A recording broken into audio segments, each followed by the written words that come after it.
The Price of Pretending, A Tale of Wealth, Loyalty, and the Cost of Truth. The rain tapped gently against the sprawling rooftop of Bennett Caldwell's estate, a rhythmic whisper barely cutting through the silence that blanketed the grand home. From behind a wall of floor-to-ceiling windows, Bennett stood in solitude, one hand in the pocket of his tailored slacks, the other resting on the cold glass. He had everything most people would sell their soul for: stocks in major companies, properties scattered across states, fleets of luxury vehicles. On paper, he was one of the richest men in the country. But inside, in this mansion lined with marble and silence, he felt like a ghost in a museum he built but no longer belonged to. His wife, Vanessa, smiled only when the credit card limit increased. His daughter, Natalie, lived through her phone, flaunting designer bags and five-star brunches for the approval of strangers. Only his son, Jonah, still looked at him like a person, not a walking ATM. At dinner that night, Bennett sat at the head of their ornate 12-seat table, watching as Vanessa picked at her meal without a glance in his direction. Natalie giggled at something on her phone screen, and Jonah, sitting closest to his father, looked up. "Dad?" Jonah asked softly. "Are you okay?" Bennett forced a smile. "I'm fine, son." But he wasn't. He was exhausted, tired of living in a house where love had been replaced by transactions and warmth had given way to entitlement. That night, after everyone had gone to bed, Bennett called his trusted assistant, Marcus. "Marcus," he said, voice low but steady, "I want you to liquidate all the assets, move everything into the private offshore account we discussed. Shut down all business operations temporarily. And most importantly, don't tell anyone I'm still wealthy." There was a long pause. "Sir, are you sure? This will shake your whole family." "That's exactly the point," Bennett said. He had built an empire from nothing and watched it turn his family into strangers. Now, he was going to find out who they truly were without the veil of wealth. The next morning, Bennett summoned everyone to the living room. Vanessa walked in with a scowl. "Why are we all here this early?" "I have bad news," Bennett said, breathing deeply. "I've lost everything. The business collapsed. Banks froze the accounts. We're broke." Vanessa jumped to her feet. "What do you mean everything? You're joking, right?" "I wish I were," Bennett replied, keeping his tone heavy. "We have to vacate this house today. The only place left is my late father's cottage in Rosehill." Natalie shrieked. "Rosehill? Are you serious? That dusty little town? You want me, Natalie Caldwell, to live there?" "God, no." Jonah simply asked, "Are you serious, Dad?" "Yes," Bennett said. "It's the only option." Vanessa's voice cracked with rage. "You useless man. You had one job, and you failed. What kind of man loses everything just like that?" Bennett didn't respond. He turned and walked away. "Dad," Jonah said softly, following him, "don't worry. We'll get through this." A small, pained smile formed on Bennett's lips. "Thank you, Jonah. You don't know how much that means to me." By evening, the mansion was quiet. The staff were gone. The gates stood open. They packed a few clothes into duffel bags, and Bennett drove them in an old car Marcus had purchased for the charade. The road to Rosehill was long, bumpy, and dusty. Vanessa complained every minute. Natalie refused to lower her window. But Jonah, from the back seat, held his father's hand silently, watching the scenery change. When they arrived, the cottage was even more modest than they'd imagined, a weather-stained house made of clay bricks and topped with a rusty tin roof. Vanessa stepped out and stared in horror. "What is this? Are you insane? You expect me to live here?" Natalie covered her nose. "This place stinks." Is that cow dung?" "This house belonged to my father," Bennett said quietly. "We'll manage." "Manage?" Vanessa barked. "After years of luxury, you want me to manage this dump? I can't live here." Natalie yelled. "There's no Wi-Fi, no AC, no mirrors." Only Jonah stayed quiet. He helped his father unload the bags. The inside was worse. Dust, cobwebs, a single bare bulb. Vanessa refused to enter. "You better take me back now," she screamed. "I'm not staying in this pigsty." "We don't have a choice," Bennett said. Natalie sneered. "I should have just moved in with my boyfriend instead of this joke." Jonah glanced at her. "Shouldn't we try to help Dad, not tear him down?" "Shut up," Vanessa snapped. "You think we're here to suffer like your father?" Jonah said nothing. He helped his father arrange the few items they had. Later that evening, Bennett tried to boil water over a fire outside. He fumbled with the sticks, smoke burning his eyes.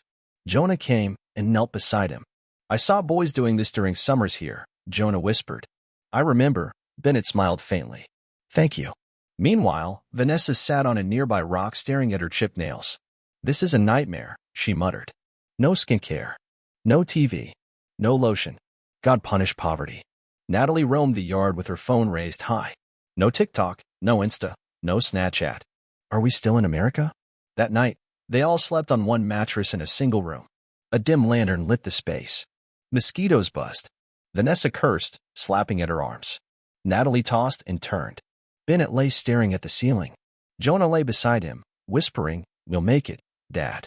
For the first time in years, Bennett felt a genuine connection.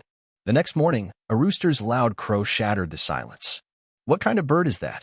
Vanessa shouted. "Why is it screaming in my ear?" "It's morning," Bennett said. "Time to start a new life." Natalie came out, wig tilted, arms covered in bites. "I feel sick. I want to go back." Bennett ignored her. He grabbed a hoe. "We need to work the land." Vanessa laughed. "Farm? You want me, Vanessa Caldwell, to farm? God forbid. I'm not touching dirt," Natalie snapped. "I'd rather starve." Jonah stepped forward and took the hoe. "Let's go, Dad. I'll go with you." As they walked away, Bennett felt a deep ache, but one person still stood with him.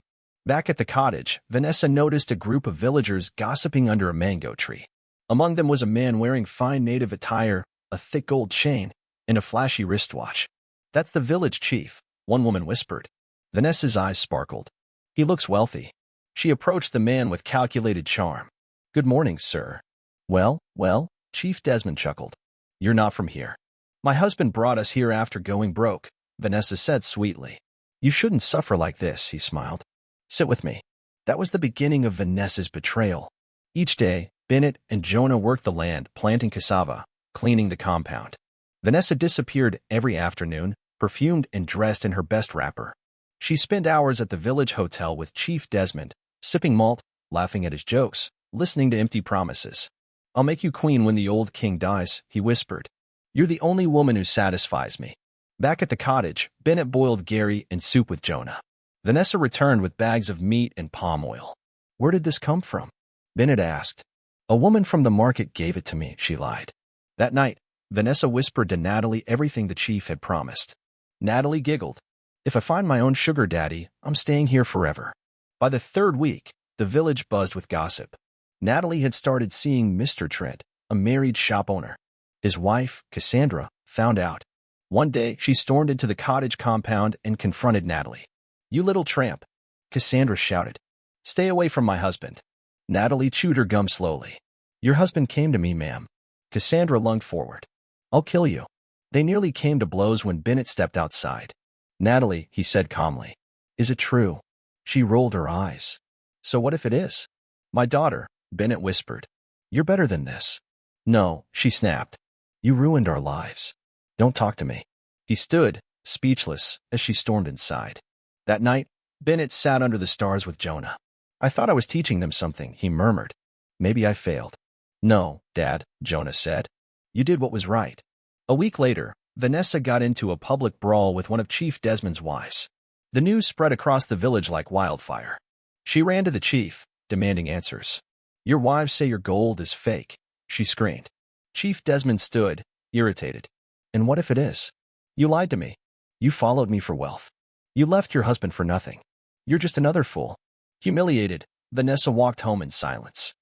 As she sat outside the cottage, face buried in her hands, Bennett approached quietly. "I am ashamed of you," he said. "You have no right," she barked. "You ruined us." "I gave you a choice," he replied. "And you chose shame." The next morning, Bennett calmly told her, "I got a job. We're leaving." Vanessa scoffed. "What job?" "Toilet cleaner." "Security guard," he replied. "It's honest work." "Jonah and I leave tomorrow." "Go," she said coldly. "This village suits me better." And so they left. As they reached the city, Jonah looked around in wonder. They arrived at a large mansion with electric gates. "Is this where you work?" Jonah asked. Bennett smiled, pulled out a remote, and opened the gate. "No, son. This is our house." Jonah's eyes widened. "But how?" "We were never broke," Bennett said.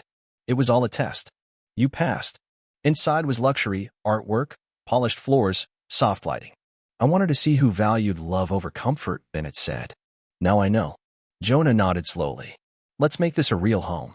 Back in Rose Hill, Vanessa and Natalie were still laughing about foolish Bennett when a villager arrived with news. "I saw your husband," he said. "Big house. Big cars. He's rich again."